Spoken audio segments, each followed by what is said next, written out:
Hello friends, मैं अमन छाबड़ा आपका स्वागत करता हूँ अपने चैनल लिव इंजीनियरिंग में। तो फ्रेंड्स, आज मैं लेके आया हूँ आपके लिए COA की लेक्चर सीरीज़ का लेक्चर नंबर 24, जिसमें आज हम स्टार्ट करने जा रहे हैं एक नई यूनिट। इसका नाम है मेमोरी यूनिट। तो फ्रेंड्स, पिछले लेक्चर में हम ख़त्म करके आ रहे कंट्रोल यूनिट को। सो आज हम नई यूनिट जिसका नाम मेमोरी यूनिट है उसको स्टार्ट करेंगे। बिना टाइम वेस्ट करे आइए स्टार्ट करते हैं। तो डिज़ाइन ऑफ मेमोरी सिस्टम पहले पढ़ते हैं कि मेमोरी सिस्टम का डिज़ाइन होता कैसे है। So memory is one of the most important functional units of a computer. ये हम सबको पता होना चाहिए कि मेमोरी जो है हमारी कंप्यूटर के सभी फंक्शनल यूनिट में से सबसे ज़्यादा इम्पॉर्टेंट और वैल्यूएबल एक कंपोनेंट है। It is use to store both instructions and data. So memory system में जो हमारी यानी कि हम मेमोरी यूनिट जो है हमारी, वो हमारी इंस्ट्रक्शंस और डेटा दोनों को स्टोर करने के लिए यूज़ करी जाती है। Data stored as bits, zeros and ones, ये भी हम इजीली समझ रहे होंगे। Usually organised in terms of bytes, ठीक। So how are the data of stored in memory exist. अब जो हम मेमोरी में डेटा को स्टोर करते हैं उसे हम एक्सेस कैसे कर सकते हैं। So every memory location has a unique address. So जो भी मेमोरी लोकेशन इस पर हम डेटा को स्टोर करते हैं, हर एक मेमोरी लोकेशन का एक यूनिक और एक स्पेसिफाइड एड्रेस होता है। A memory is said to be byte addressable if every byte of data has a unique address.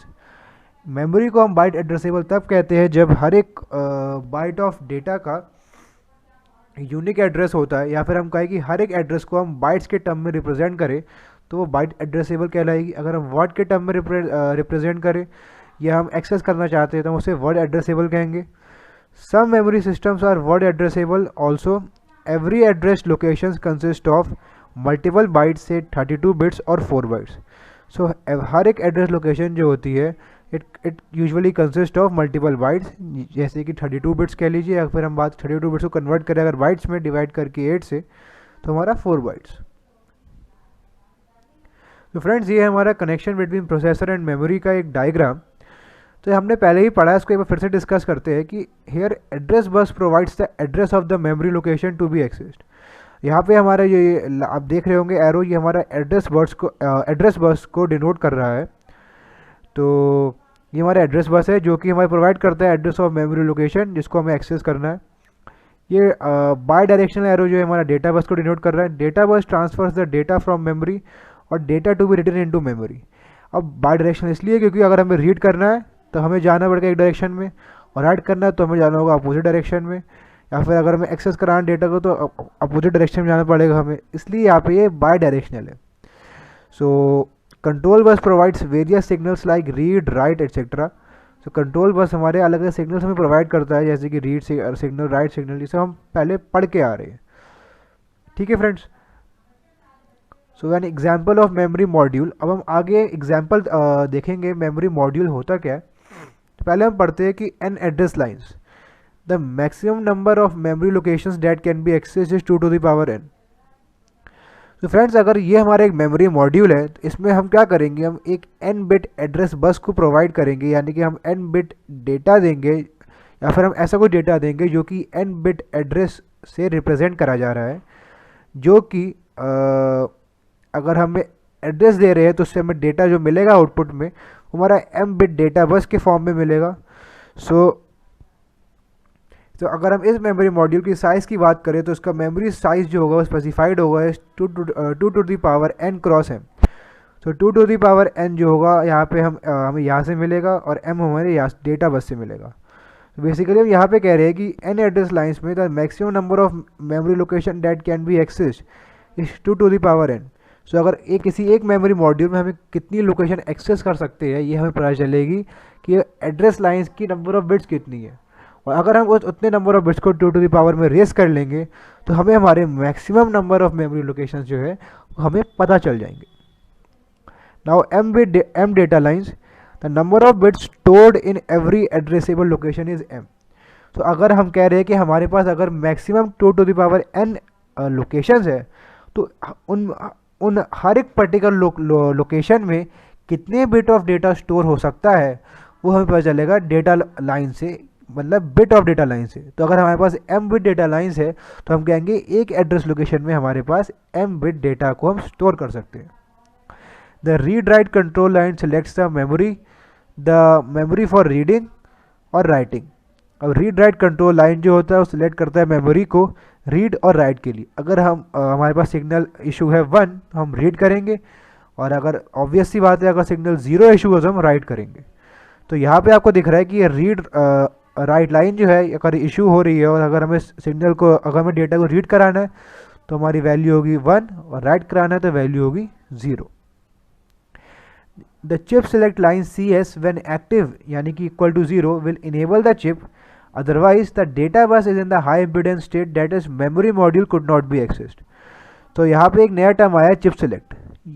Chip select मतलब CS शॉर्ट में हम रिप्रेजेंट करते हैं इसे। तो चिप सेलेक्ट लाइन जो होगा जब भी ये एक्टिव होगी, ये एक टाइप की सिग्नल है, जब भी ये लाइन एक्टिव होगी यानी कि अगर मान लीजिए हमने माना है कि सपोज कर लिया है जब इसकी वैल्यू 0 होगी तो हम कह रहे हैं ये एक्टिव है, सो हमारी चिप तब इनेबल हो जाएगी। और अगर 1 होगी तो हम कहेंगे कि डेटा यहाँ पे जो होगा हमारी चिप सेलेक्ट लाइन पे मतलब वो अनअवेलेबल होगा, मतलब अनेबल हम होगा, डेटा को एक्सेस नहीं कर पाएंगे। तो उस केस में हम ये कहते हैं कि हमारी चिप सेलेक्ट लाइन जो होगी हमारी हाई इम्पीडेंस स्टेट में होगी, जिससे कि हम मेमोरी मॉड्यूल को एक्सेस नहीं कर पाएंगे। So classification of memory systems.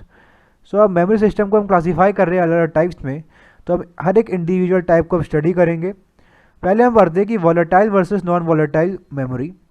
A volatile memory system is one where the stored data is lost when the power is switched off.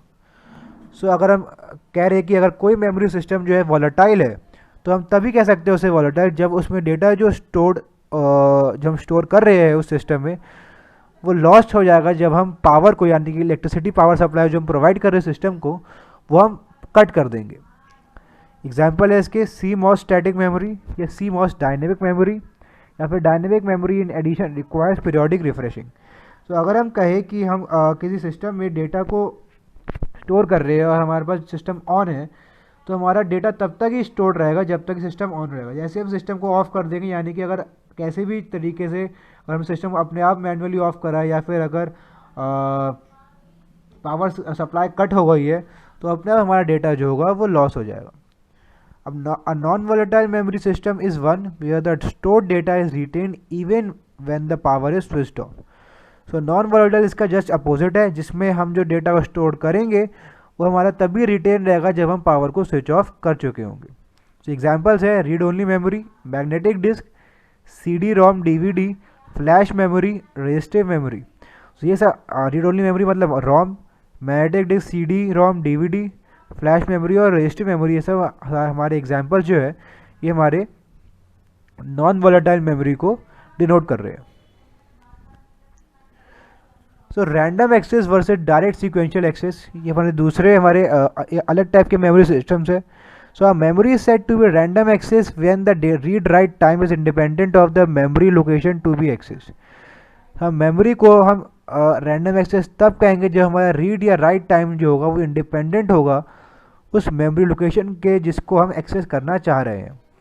Example है CMOS मेमोरी यानी कि रैम या ROM. A memory said to be sequential access when the stored data can only be access sequentially in a particular order. So अब आपको नाम से समझ में आ रहा होगा कि अगर हम सीक्वेंशियली एक्सेस कर रहे हैं किसी डेटा को यानी किसी पर्टिकुलर ऑर्डर में एक्सेस कर रहे हैं तो तभी उस मेमोरी सिस्टम को हम जो है सीक्वेंशियल एक्सेस कह सकते हैं। एग्जाम्पल है मैग्नेटिक टेप या पंच पेपर टेप।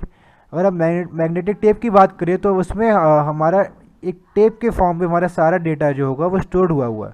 तो अगर हमें एक्सेस करना है किसी भी पार्ट को तो हम तभी कर पाएंगे जब हम उसके सीक्वेंस को फॉलो कर रहे होंगे। अब memory is said to be direct और semi random access when the part of the access is sequential and part is random.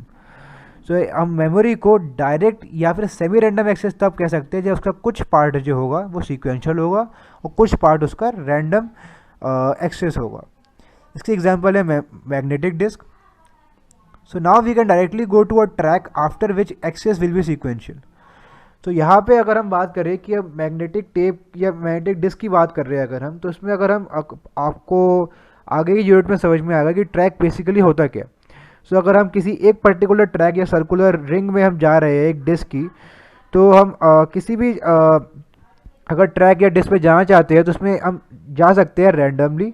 और उसके बाद हम सीक्वेंशली आगे वाली ट्रैक्स को फॉलो कर सकते हैं। तो इसलिए ये हमारा डायरेक्ट या फिर सेमी रैंडम एक्सेस कहलाएगा। अब हम बात करेंगे read only versus random access की।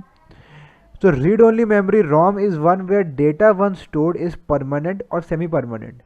अब रीड ओनली मेमोरी यानी कि रोम जो हमारा ऐसा सिस्टम होता है, मेमोरी सिस्टम, जहाँ पे हमने अगर डेटा को स्टोर कर दिया तो परमानेंट है या सेमी परमानेंट है। मतलब यहाँ पे टेम्परेली हम डेटा को स्टोर नहीं कर सकते, यानी कि हम अगर डेटा को स्टोर कर रहे हो तो हम इजीली हम उसे बार बार चेंज या मॉडिफाई नहीं कर सकते। So data written program during manufacture in the laboratory. हम इस एग्जांपल है इसका रोम, पी रोम, ई पी रोम और ई पी रोम। रोम मतलब random read only memory, P ROM मतलब आपका programmable read only memory, E P ROM मतलब electrically programmable read only memory, और ई पी रोम मतलब electrically erasable programmable read only memory. So यहाँ पर random access memory, अब RAM की बात करते हैं। सो रैम यहाँ पे contrarily is one where data access time is the same independent of the location address. इसका मतलब ये है कि अगर हम रैम में किसी डेटा को स्टोर कर रहे हैं तो चाहे वो डेटा हमारा अगर पोजीशन 1 पे स्टोर है या पोजीशन लास्ट पे, अगर उसे हम एक्सेस करना चाहते हैं तो हमारा किसी भी लोकेशन से डेटा को एक्सेस करने का टाइम जो होगा वो हमारा उसके एड्रेस पे डिपेंड नहीं करता। सो यूज्ड इन मेन ये कैश मेमोरी सिस्टम्स। सो रैम को हम कैश मेमोरी में यूज़ करते हैं, जो कि हमारी काफ़ी एक्सपेंसिव मेमोरी होती है और वैल्यूएबल होती है किसी भी प्रोग्रामर के लिए। एग्जाम्पल है हमारा static RAM, S RAM, where data once written are retained as long as power is on. और डायनेमिक रैम, डी रैम, इन सब को हम आगे के लेक्चर्स में डिस्कस करेंगे। डायनेमिक रैम, डी रैम क्या होता है? Requires periodic refreshing when power is on and data stored as charge on tiny capacitors. तो यहाँ पे हम बात कर रहे हैं कि अगर डायनेमिक रैम में अगर डेटा को स्टोर कराना है तो उसके लिए हमें पीरियोडिक रिफ्रेशिंग करनी पड़ती है, जिससे कि हमारा डेटा जो है स्टोर रह सके even when the power is on. और यहाँ पे हमारा डेटा जो है स्टोर होता है जैसे कि हम चार्ज को स्टोर करते हैं टाइनी कैपेसिटर्स में। तो अब हमें कुछ टर्मिनोलॉजीज को डिस्कस करना है जो कि हम आगे आने वाले लेक्चर्स में इनका यूज़ करेंगे, जैसे कि एक्सेस टाइम क्या होता है, लेटेंसी क्या होती है और बैंडविड्थ क्या होती है। तो terminology is use to measure speed of the memory system. Memory access time, so memory access time वो होता है यानी कि time between initiation of an operation to the time the first data is available. अगर हम किसी operation को initiate कर रहे हैं, करवाना चाहते हैं, टिल द टाइम हमें, जब तक हमें हमारा पहला डेटा जो अवेलेबल ना हो जाए, तो उसके बीच में जो टाइम हमारा यूज़ होगा उसको हम कहेंगे मेमोरी एक्सेस टाइम। सेकंड है हमारा bandwidth. So maximum speed of data transfer in bytes per second. आप लोग इससे इजीली फेमिलियर भी हो चुके होंगे क्योंकि अब आज के टाइम में हर एक इंडिविजुअल जो है इंटरनेट यूज़ करता है, तो सब लोग बैंडविड्थ या स्पीड के फॉर्म में इंटरनेट को मेजर करते हैं। तो maximum speed of data transfer in bytes per second को हम बैंडविड्थ कहते हैं। So in modern memory organisations every read request reads a block of words. अरे इन मॉडर्न मेमोरी ऑर्गेनाइजेशंस, ठीक, every read request reads a block of words into some high speed registers latency from where data are supplied to processor one by one access time.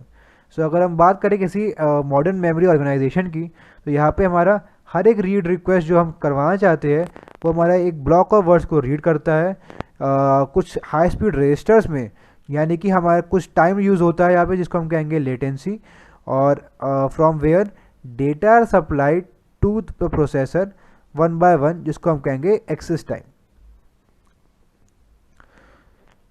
So friends, इसी के साथ हम आ गए अपने lecture number 24 के and में। सो आज हमने कंट्रोल यूनिट को इंट्रोड्यूस कराया और उसके कुछ बेसिक टर्म्स या डिज़ाइन हमने पढ़ा है। मेमोरी यूनिट को हमने डिस्कस कराया, आज इंट्रोड्यूस कराया है। उसके हमने डिज़ाइन के बारे में पढ़ा है और हमने volatile, non volatile memory, ROM, RAM और हमारा sequential access, direct access, semi random access, इन सब को हमने डिस्कस करा है। तो फ्रेंड्स, हमारा मेमोरी यूनिट स्टार्ट हो चुका है और आगे आने वाले लेक्चर्स में हम इन्हीं चीज़ों को और ज़्यादा डिटेल में पढ़ने जा रहे हैं। मेमोरी यूनिट जो होती है हमारी कंप्यूटर ऑर्गेनाइजेशन एंड आर्किटेक्चर की सबसे इम्पॉर्टेंट और डिटेल्ड एक यूनिट होती है, जो कि काफ़ी ज़्यादा वैल्यूएबल होती है फ्यूचर पर्सपेक्टिव की अगर हम बात करें। तो फ्रेंड्स, मेरी आपसे रिक्वेस्ट है कि आप मेमोरी यूनिट में अगर आपको कोई चीज़ समझ में ना आ रही हो तो आप हमसे ज़रूर पूछिए, क्योंकि जिससे कि आपके आगे के आने वाले डाउट्स भी क्लियर हो सके। और अगर आपको हमारी वीडियोस जो है पसंद आ रही हैं तो हमारी वीडियोस को ज़रूर लाइक करें। और मेरी आपसे एक और रिक्वेस्ट है कि आप जितना हो सके हमारी वीडियोस को शेयर करें, जिससे कि आपके फ्रेंड्स या आपके और कोई रिलेटिव्स जो कि इस सब्जेक्ट को स्टडी कर रहे हैं या उन्हें उस सब्जेक्ट में कोई प्रॉब्लम फेस हो रही है, वो इसको ईजीली समझ सके। So friends, for more videos, don't forget to subscribe our channel and also press the bell icon. Till then, this is Aman Chhabra signing off.